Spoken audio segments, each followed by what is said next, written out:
Daddy. If you like what you see, comment and subscribe. Sipping on a 40. You don't know it's been a minute, huh? Homie, I'm back. Yeah, I said, homie, I'm back. 1 2 1 2. Hi, Daddy. It's funny. The producer always says that I always sound like I'm about to be T.I. when I say that. When he says microphone check 1 2 1 2, you won't beef with the king. What is you gonna do? Okay, if I touch the water, I might start to melt your roots if I step on Regrettably, I'm not really here for the jokes today, to be honest with you. This is episode 42 of the Mr. Dad podcast. Video cast, Funky Randy. And my thoughts right now, my interaction with people, the way that I feel and I think right now is it's a feeling of hurt. It's a feeling of anguish. It's a feeling of what's next. I, for one, don't like to be down, to be honest with you. I really, really, really enjoy people. I enjoy life. I enjoy the people that are around me. But at some point, we have to realize that shit is just not right. I have children, 2 to be exact. My exact skin complexion, my exact facial features. One is a boy, one is a girl, and when I say they look like me, I'm not even joking. Like, there's no way I can be like, nah, they ain't my kids. But I'm scared for them, and that's the harsh reality. It's because the things that I've gone through in life with authority figures, or people that are supposed to uphold the law, has not been the greatest. I haven't had the greatest rapport with police officers. Sometimes warranted, depending on the situation, but more than often, not even the slightest reason that they should have, like, not even a good reason, put it like that. I remember in 2008 or 9, I was pulled over 247 times. 247 times. And it wasn't until some sheriff officers pulled me over in Inglewood one day, and they said to me, hey, the reason why you're being pulled over is because your plates are coming back a certain way. So I asked the officers at my job what was going on with that, and they was like, oh yeah, they just let you go without writing you a ticket or fix a ticket, so you can so they can pretty much pull you over whenever they want to. Again, time after time of being pulled over, guns in my face and things like that, I'm honestly scared for my kids. Because if it has anything to do with my face or my skin complexion, it's going to happen to them, because like I said earlier, they both have it. They have my features. We have broad shoulders. We may look intimidating sometimes. But is that a reason? I remember last episode I was really just kind of trying to attack a certain way because I didn't know what to say, because I was still so pissed off. And as time goes on, this is a week later, I'm still pissed off. And it's like, what happens next? I went out to a rally this week. And I think I figured out why women like to yell at me. Because when I first got there, I was just upset. Looking around, looking at the crowd, trying to see what their true intentions were. Because most of them didn't look like me, to be honest. Which, of course, I should take a sense of pride in. However, excuse me for not believing that people are actually there for me or have my best best interest in mind, when we have been yelling this for at least 10 years. We've been getting killed online for at least 5 years straight. So I couldn't just look around. They have this word clout now that they use for the younger ones. I guess it's flossing for what we used to use back in the day. But I don't know true people's true intention. So I'm looking around and I'm mad dogging people and I'm just making sure. But I'm looking around and I'm seeing Caucasian people looking just as mad as I am. And as time progressed, I'm there with my homeboy, and he's like in it because he had already been to one, and he's in it. He's with it. He's yelling loud. He wants change. So I join in, and as I'm yelling, I start to feel some of the tension release, and I start to feel slightly better, and I start to feel like people are out here for me. I'm going to be honest. I have a homegrown. I was trying to get her to be on this tonight, but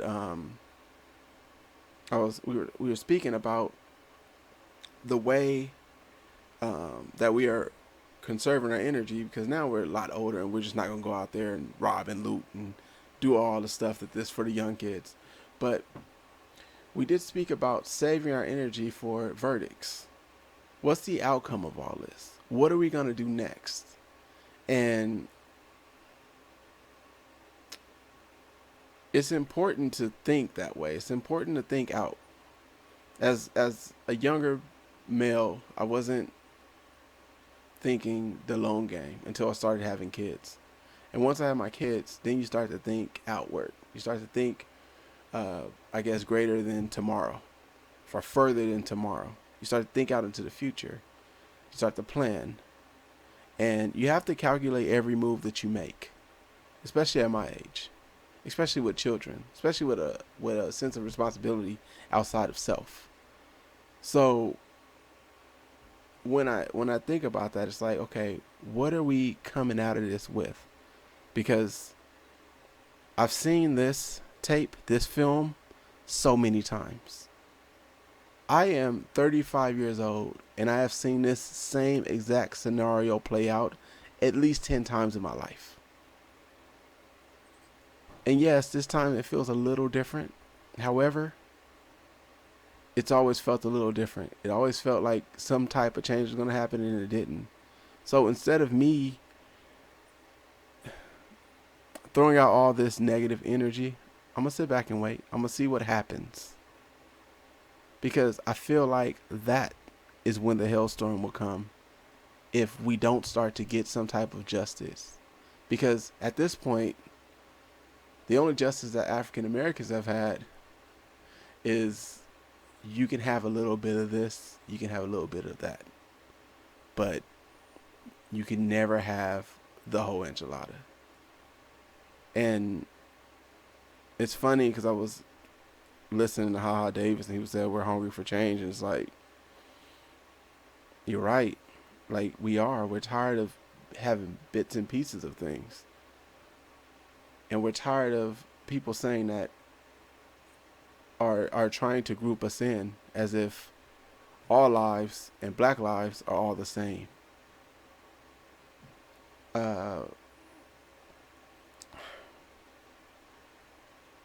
As an African American man and growing up without a dad, I can't stress how much having a father in a home is important.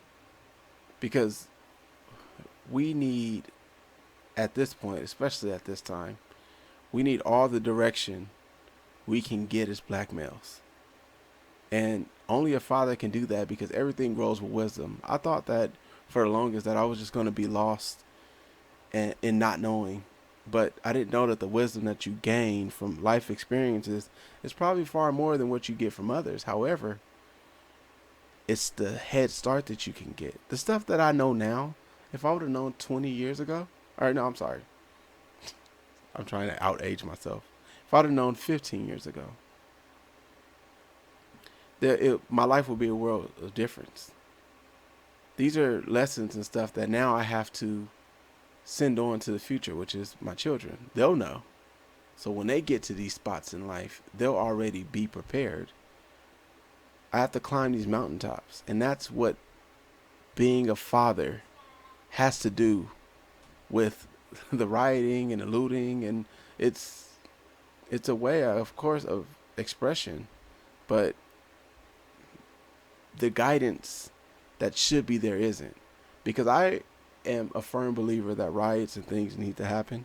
I said it last week when I was with Dale, that the things that we have to do to show that we're not playing around.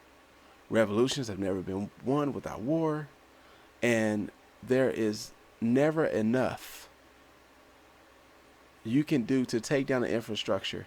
So if you have to burn all the infrastructure down to then rebuild something new, then why not? But besides that, I don't want to lead so much with hate. As much as I feel society hates me, I still love people. However, I do hate the system. And I feel like we should have some type of revolution. And I don't know what a revolution looks like because in my lifetime this hasn't happened. But there has to be something done. I keep seeing the defund police angle. And I don't know what no police in my neighborhood looks like. However, I can say that in my neighborhoods that I lived in growing up, not so much right now, but the ones I lived growing up, we would call the police when someone was shot. And the police would show up sometimes an hour later, 45 minutes later. The response time in the ghetto is not the same. At some point, we just started to police ourselves. Because if I call you when something is going wrong and you don't get there until after the crime has occurred, what do we need you for? My friends that are in white communities, their response time is 5 minutes. Why the hell are we calling the police and y'all showing up 35, 45 minutes later? So maybe defunding the police is what we need to put money into communities. I seen something like $100 billion goes into policing every year. And like I said, I have friends that are police officers and I don't know, maybe they just have to get a new job, but the services and the service of the people has to be equal across the board, correct? Or are we just doing things because, are we just having the system put in place because it's for the wealthy and not for the people that are disenfranchised? It's a thought to me. And I just really want everybody to think about it this way. Why, as black people, can't we just matter? Period. No extra curricular verbiage to go with it. Because I see on the line that people are getting super deep. And in its simplest form is, why can't we just matter? Because that's all we're asking for. But yet, no one wants to give it to us. I think the problem is that they demonize us so much in the media and other, I guess, ports or outlets that when we start to act like they portray us, it's a problem. I am over being the calm, warm-hearted individual if the energy is not going to be reciprocated. Everyone always talks about energy in a way that it should, you put good energy out there and it'll come back to you.